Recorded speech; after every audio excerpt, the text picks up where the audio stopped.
12 picks and 4. Okay, Sicilian. Interesting too. Again, you know, at least you have scaling in your favor too. Again with the Sicilian, and we saw the amount of defense that Blacklist International can play. Now, Sicilian is one of the best heroes out there for that kind of style. If you need to turtle up in your base, defend your mind out, and if you can continue to get sacks, then that puts you in a good position. Also a huge amount of range. Yeah. The only real easy engage for Omega would be an arrow from the longest distance. But that aside, they have to be very honest when they try to get in. So, you know, Haji's going to have a great go. I'm actually sorry. I got shocked by that punching bag that Paquito actually brought up. He's actually, he's actually been throwing that up since week 1. Why is it the first time that I see this? Maybe because I'm thinking a lot about the composition so much. But this time, although we can say so many things about the draft, it will always depend on the execution. Yes. And speaking of execution, both teams, both lineups have so much to offer when it comes to intricacy, complexity. There's so many engages. Like you're looking at odd angles for the heavy spin. You're looking at arrows from Etomax. You're looking at Filipino savage plays from... Seconds asking each team to smash each other. Here we go. Game number 2. Again, Blacklist International at match point. It is dire straits for Omega. All the more, the Barangay should come in and help. Oh, there's a classic move made popular by the likes of Lusty, blocking the first minion wave. Coming in. I'm glad, you know, I'm glad we're seeing Brock again. He's always been a fun hero, whoever team it goes to, whoever player it goes to, because there's so much setup potential in this hero alone. And again, I want to see how that's matched up. We did talk about roamers specifically in this season and how much weight they pull throughout a game. So already we're seeing the effects here, especially early on, even with just Oh My Venus. Oh, there's guiding wind available for Oh My Venus, but sorry, they trapped. I wonder who got... Oh, he was also able to force the reset, but... Nope. That's the extra life on the buff right there. I mean, good effort though by the Queen. A season ago, that would have been a total reset. Right? That would have been disastrous. But Invasion has been a little bit nerfed in the previous year. Kaura. You see how intense this is? This is just the laning stage, guys. Yeah. No kills yet, but might as well have. Yep. I'm wondering too, you know, this time around, what a dodge. Already, you know, here's the early aggression. They know Ryzen doesn't have that level 40 yet. Etu Max now going to be the focus. The flicker coming out early on too. Might be looking to crash down here. Heavy spin locking down Etu Max.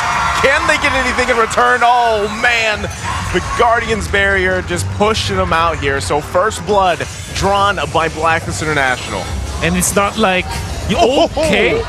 It's not like a cost an expensive first blood for Blacklist International. Yeah. The Retribution was used, but it will be off cooldown anyways. However, losing Oh My Venus like that, it's not gonna be giving Blacklist International the advantage this time. Okay, there. Turtle's gonna be secured by Ryzen. Figured Edward would come in, you know, try to get something there, but still, this is what we can expect, right? Disciplined decisions, as both teams desperately need this. Oh, interesting. Ryzen Sword and Retribution combo forced out Wise's Retribution, and to no avail. So that's a clear win for Omega. Absolutely. But then again, Blacklist International does have a little bit of an advantage right now, but this is only because Omega's gonna go for the double. Queen going in. There's the sound effect, giving the signal. They find that 2 Max here, and now Wise gonna be the focus. Gets knocked up. Chaknu trying to help out. Here comes Renzio, finds the mark. Wise falls here. Gonna be a big trade for both teams, and Chak Mamba still gonna survive there as well. My God, Chaknu stopped Haji from advancing, so that he's gonna be able to keep Haji safe. Oh, sorry, Ryzen safe. At the same time, he knows that he's gonna be alive with the flicker. So many min-maxing coming out from both teams, and individually the players are doing their best. You can see that Wise already drops once, but there's a lot of potential with this circling eagle and Panda heavy spin combo. Yeah, we've yet to see it actually in full effect. My Venus has been playing a zoning and more of an interference role so far in the first 45 minutes of this game. And speaking of individuals, bottom lane, gold lane specifically, has been very mum. Okay, they get the knock-up on Wise. Gonna get the guiding wind. That's pretty comical to see. That's right. It's like the crane, like saving Poe many times in the series. Wings of saving. Exactly. Well, the Queen escaping that one too. A very similar fashion, right? We're just seeing these push and pulls between both teams. Nothing really coming out just yet in terms of deaths or kills, but all these things will start to stack up now the next turtle coming up for the game. Very sweating in Okay, they give the go signal right away. Edward falls down. Heavy spin gonna come out. Ryzen's the next target to go. Arrow doesn't land, and Haji has to get back. Renzio now focusing on the Queen. Cranny grab the kill. There's the killing speed for Renzio, and it's still happening in the jungle, but Haji with the backup. Wise is stuck. Can't get the kill. He does, punishing them. Wise is still alive. Oh my goodness, Omega really anxious for the kill, and Wise survives because of the passive, by the way. Is it the passive or the skin? After that, you'd want to buy the skin. For sure. It's both. Every skill that you use, you get shields, and that's what saved the mighty Panda, and now Blacklist International will hold on to the turtle. Unfortunately, the Grok block didn't save them because of the heavy spin. Oh, they're still going. So the turtle going to be secured here already. Wise going to heavy spin, locking down Renzio, followed with Haji's bats as he grabs the kill here. Oh, those little alleys, those tight walls, where even sometimes it's Child who will put him there. Yeah. It's so far not serving Omega well. You saw how Renzio wanted to go for the kill onto Edward. He does have the angle, but Wise stays in front of his teammate. He saves him and then pops the ultimate, then punishes Renzio. Now there's a clear lead for Blacklist International in this game. There was also a play where they did another flying heavy spin combo, which is so fun to see, punishing even the setup that was there for Chaknu. Chaknu popped his Grok block or the Guardian's Barrier, and now Kelra even dodges the ultimate. My God, Blacklist International are on fire. Hey, a flicker for a wild charge? Yeah. I mean, you're threatening Oheb. I agree. That was a means to an end. We're going to see if Omega can make the most of that some way, somehow. Skirmish waiting to happen here in mid. Yeah, they're going to have to protect Oheb a little bit more here. But even Chaknu taking quite a bit of damage even on this Grok. So right now we see both teams just looking for any pick if they can. Meanwhile, too, we have to take note, Kelra really has just been farming up this whole time. Should be able to do something here very soon on this 1-1 pick. Oh my Venus has been a problem for Omega for quite some time now. Particularly this Matilda saves with a favor. You saw how he was able to, help his teammates. And then eventually, I'm pretty sure that the Queen will be able to save his teammates through the 1-1 ultimate, which when I look at this situation for for Omega, who do they actually want to go and use the ultimate for? Surely Oheb is going to be a target, but Oheb will eventually pick up the Wind of Nature. So even as Kelra holds a powerful hero, it's very difficult to find out who he can go for with the ultimate. It looks like there's so many decisions that Omega need to make, and that's going to overload them. But wait, look! Chaknu comes in with a wild charge, but he's responded here. It is going to be a secure turtle for Omega. Entumax goes back. Now Chaknu taking the brunt of damage here. Can he escape this one? As he does, they grab the turtle and get out of dodge. I don't understand how Omega is still able to mind fight against Blacklist International head on. They are in a deficit when it comes to the economy. But they still manage to start the fight over Blacklist International. It's crazy to think that way. Even their commitment onto Wise with the wild charge, you know that it can be countered easily because there's a cleanse mechanic with the heavy spin.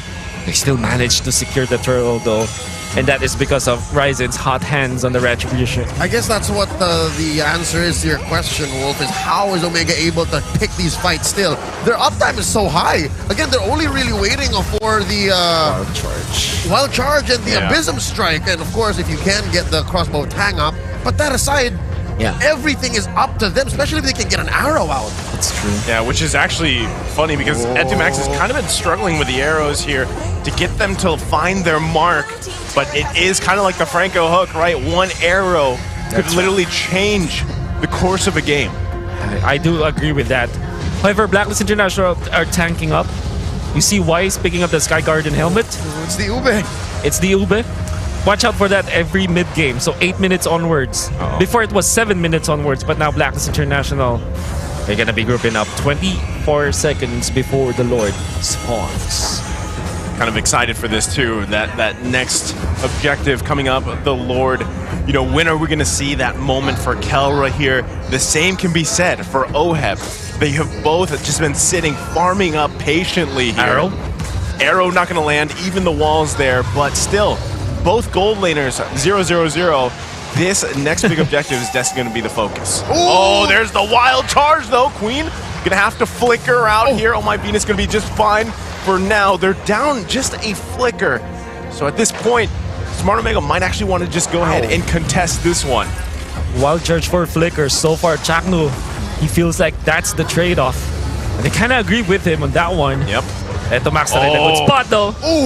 Okay, good flicker out coming out from Etu Max, because that could have been deadly as Oheb was hunting for a kill. No one wants to commit just yet. Look at Edward too, just planning himself there, wants to cut those waves the best he can. Renzio doing the same thing here, as now we have entered the first Lord Dance of the game. How long will it be? It actually has lasted quite a while already, about a minute, 90 seconds since the Lord has spawned. And this is all while the action in the top lane, especially where the Queen almost bit it, happened. So this has been here happening for a while, and it's all happening to Blacklist benefit. Because it's a stalemate. That is true. They have the Sicilian, who does have the Purify.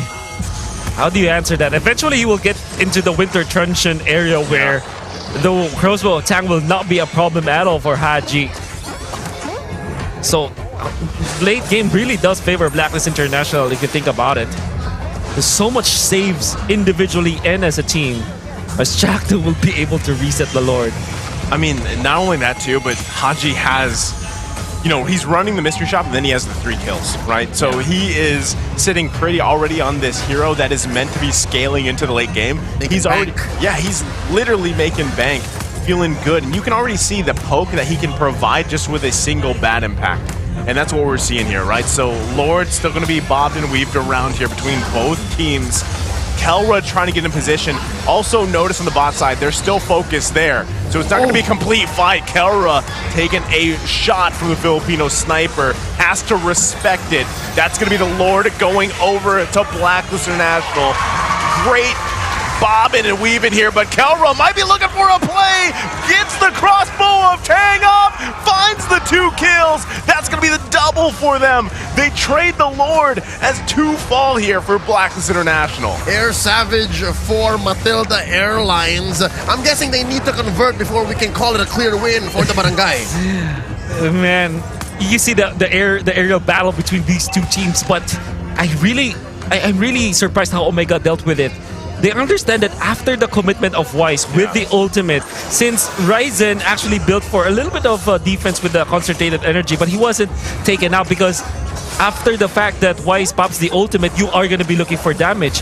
Damage wasn't there because Oheb focused onto the Lord, as he should. So Omega understood that there is no ultimate already for Wise, which means that they will eventually have the advantage. Look at Wise's positioning here. He's going to come down. They find Edward here. Can Wise actually help out? Looking for an angle here. They lose Edward Balboa. The Lord is already going to be taken care of here as Kelra's working on that. Yep. Is Blacklist International want to make a move here? They're down 1. Chaknu now around the corner too. They just might back off. This is going to be the best decision for Blacklist International. The debut of the Wind of Nature. So there are already the crucial items that we're talking about, the crucial timings as well. Yep. That is a lot of time that Omega was able to buy. But then again, with the Winter Truncheon available onto Wise as well as potentially Haji in the near future, I honestly feel that it will be very difficult. But then again, it's Kelra. Kelra knows. That's a headbutt through the wall on the Chaknu. I'm guessing what Omega's gonna do slowly but surely, all the more now, is start fights again. Yeah, it's actually Kelra once again going for it. Heavy spin gonna be popped. He can't get it off just yet. No crossbow of Tang this time. But that's, again, something that Blacklist has to be aware of. If you're trying to make those moments, those angles on Kelra, he could possibly punish you. That could have been pretty bad. All right, so far Omega, by starting fights and, again, just heat checking, Yeah. they're able to shrink the gold lead and even get one of their own. Look at this, they're about 500 up. Yeah, and now, again, they're just going to focus on objectives here. You gotta say, they swung the gold in their favor here. Weiss? Look at the bottom side, though. Winter Tranche gonna be popped. They find the kill here. The rest of Blacklist coming to punish. Ryzen goes down. Big pickup for Oheb. So it's gonna be a 2-for-1 trade at 2 max with the arrow. No follow-up, though. Another arrow gonna land. Is he gonna commit to this? As he does! At 2 max, grabbing the kill. He's been waiting for that one, but look at the backside. Kelra, weaving outward, Balboa getting juked here. And what a chaotic team fight skirmish, and he's not done yet. Kelra can't get the ult off. Kelra's a savage. But even so, Entomax, you saw that arrow landing onto Oheb. And Omega stayed in there. They kind of thought that they may go for the kill anyways. Yeah. And Blacklist International baited through that. What they didn't know is that Entomax held onto his angle, onto that position, and bid his time. Unfortunately, though, Omega still will lose Ryzen. But at the cost of crucial members of Blacklist. What a brawl we are seeing. Chaka goes in with a wild charge. He only gets Edward. Edward going to be able to 1-2 out of there. The crossbow of Tang finding the mark. And now it's going to be the Lord on the focus here. Wise trying to get in position. Heavy spin comes out. Can they contest the Lord here? Or is it going to go in the hands of Smart Omega, less than half health? They've got to be careful. They are down key ultimates. 1/4 who grabs it. It's going to be Wise as he does. But he falls here. Smart Omega. They got to be careful on how they approach this. The bat impacts do hurt. Ooh. Oh, Okay. my Venus. My God. Oh, my Venus. Knows Omega. What is happening in here? Well, one thing is for sure. Omega really focuses on heroes. They would have wanted to secure the Lord, but unfortunately, Wise with a heavy, actually with a lack of heavy spin, even still got that little bit of advantage for sure because he is a tank.